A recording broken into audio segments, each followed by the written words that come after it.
Okay, world. Hi, this is my second video. Um, and today I'm going to speak about some classic movies on my channel. This is Classic Movie Time. And the movie that I'm going to speak about is called If It's Tuesday for all you classic movie buffs. It was aired in 1969. It's a romantic comedy that was directed by Mel Stewart. It was made by Wolper Pictures and released by United Artists.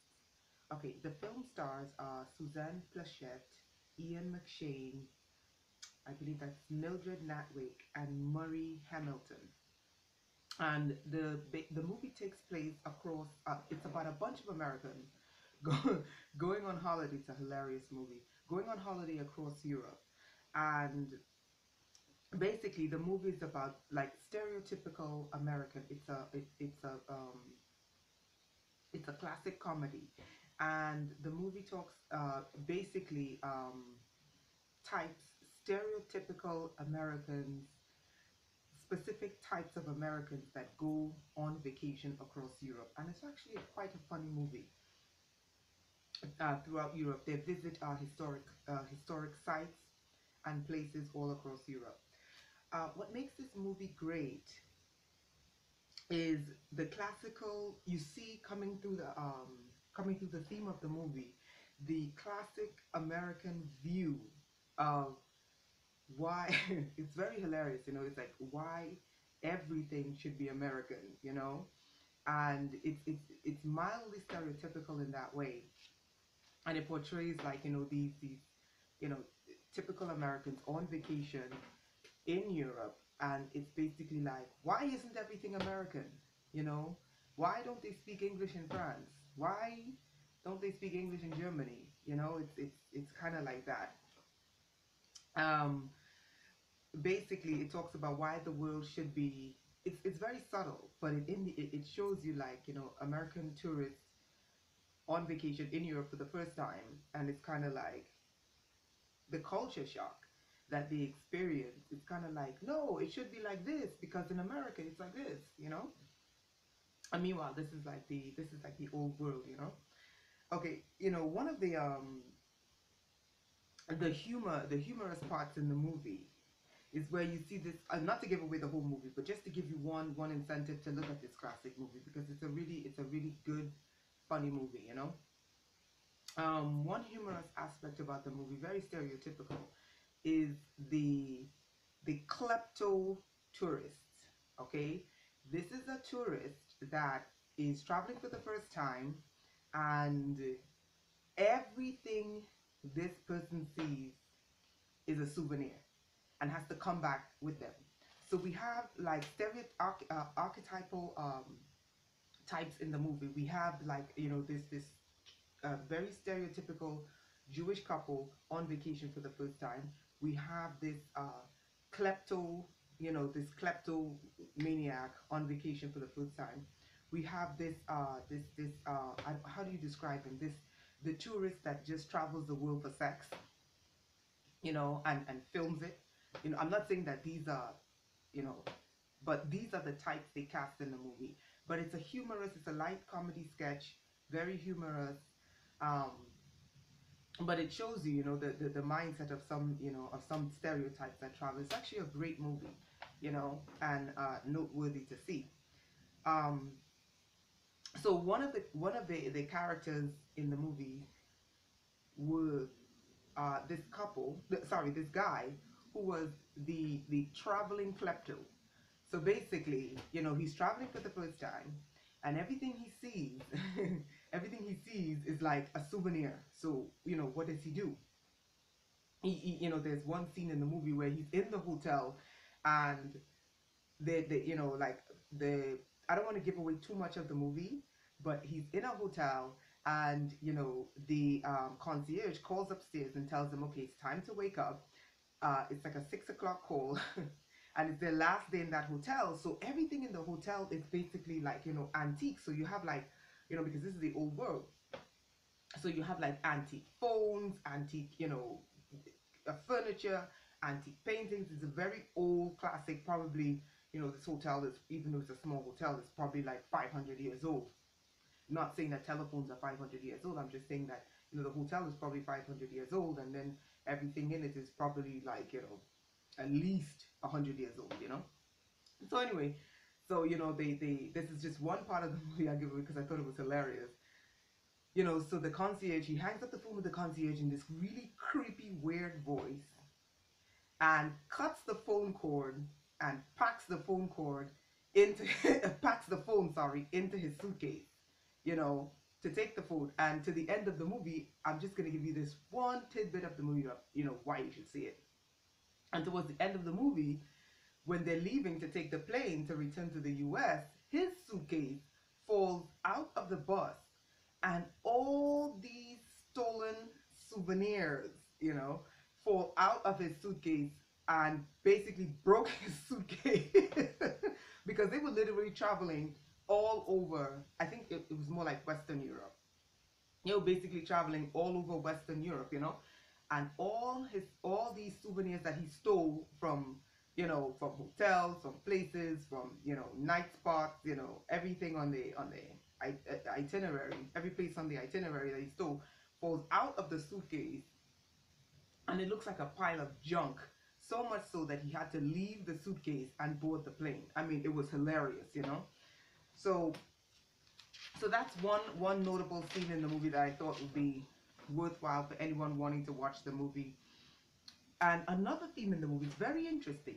Whenever you see this, it's very unique when you watch these classic movies. Movies on the 60s, the 50s, 40s, 30s, 20s. Well, 20s they really didn't speak too much in movies, but let's say 30s, 40s, 50s, 60s. When you watch these classic movies, intertwined into the movie, there's a love story in the movie, and I don't want to give too much away, but it's very peculiar that I notice whenever the American encounters the British. I'm not going to give away any more about the movie, but I've observed whenever an American encounters the British, it's always this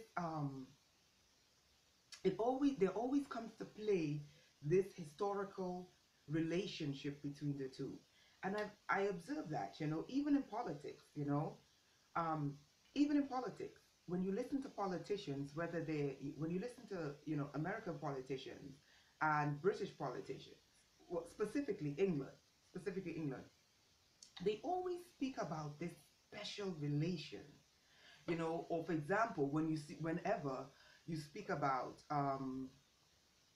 like the royal family, in the United States, the love of the royal family is as if America never had, you know, a war against the British, not the Civil War, a war against with the British, to break free from, to break away from the British. I'm not making this political. I'm just saying it's very interesting that whenever I see a movie with, you know, a relationship between some sort of relationship between the US and Great Britain, it's always this historical connection that always comes up. And it's very peculiar. It's very peculiar, like this historic relationship. It's as if they never broke away from from England. And what's really interesting is that when you go to England, when you live in America, it's 100%. I mean, England is like old school. When you go to England, it's like, I mean, when I lived in England, I always felt as if, wow, this country's old. Everything is old. Like you go through the town and you see like built in 1600s, and you're like, oh my God, that thing is still standing. You know, and it's amazing because when you go through England, everything seems so old, and not old in a bad sense, but historic. Old in a sense that it's an old country, and but it's very different from the United States. Whereas when you live in the United States, it's like everything seems so new. You can even go and visit. You can even visit like historic places, and it's like, it doesn't seem that old. you know. And when you go to Britain, it's like, oh my goodness, it's so historic, that place. But anyway, so in the movie there's a love story, And the love story is between, I don't want to give too much away, but it shows you this relationship between Britain and the United States, and it says a lot. It says a lot. So like, I'm not gonna give it away, but it says a lot about that relationship, and how passionate that relationship is. And without, I don't want to give away too much because I want you to see the movie and and enjoy the movie. But I want you to note that relationship, and that relationship said more to me than just this love relationship, this love paradigm between the old world and the new world. So I thought that was really noteworthy in the and pay attention to the end. Pay attention to the end. Pay attention to the end when it came to that love relationship. And it's a surprising end to a very thrilling. It was a really dynamic love story in the movie. And what's ironic is that it didn't have I don't want to give away too much, but it wasn't your stereotypical Hollywood movie. But anyway, another thing that was notable in the movie was another thing that was notable in the movie was, hold one second.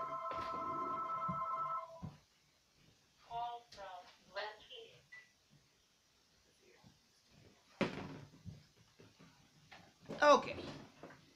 Okay, so another thing that was notable that I thought was hilarious in the movie, which where the outcome was a little bit different, was the tourists in the beginning, everywhere they went, they complained.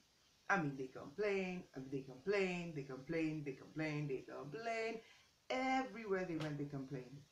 But the ending was wonderful, and that reminded me of like when I first traveled, you know, when I first traveled, it's like getting out of your comfort zone and seeing that the world is much bigger than your tiny little world view, you know. And why is this movie important? It's important because as human beings, we need to travel. We need to travel. We need to experience different cultures. We need to meet new people. And what I like about this movie is that it was a bunch of Americans traveling. And it reminded me of myself a little bit, like when I first started traveling, and I experienced culture shock. Like my first culture shock was, when I went to England. But I didn't live in London. I lived in the north. I lived in the country, you know. And I was miserable every single day. Oh my goodness. I was like, oh my God, the rain, there's no sun. I was, And then when it came down to the end, I missed it every single day. I missed it. I missed the people. One thing I loved about European people, the concept of friendship in Europe is totally different than the concept of friendship in the United States. And this is not a criticism of the United States. This is an observation. Like, for example, when I travel, the concept of friendship in Europe, friendship in like South America, friendship in Latin countries and stuff like that. It's a totally different understanding than when you travel than friendship in the United States. When you make friends in Europe, okay, it's like you make friends for life. you know it's not the same as here, in the US, where you make friends and then you can fall out with your friend, you can not be friends, you can this, you can that, you the other.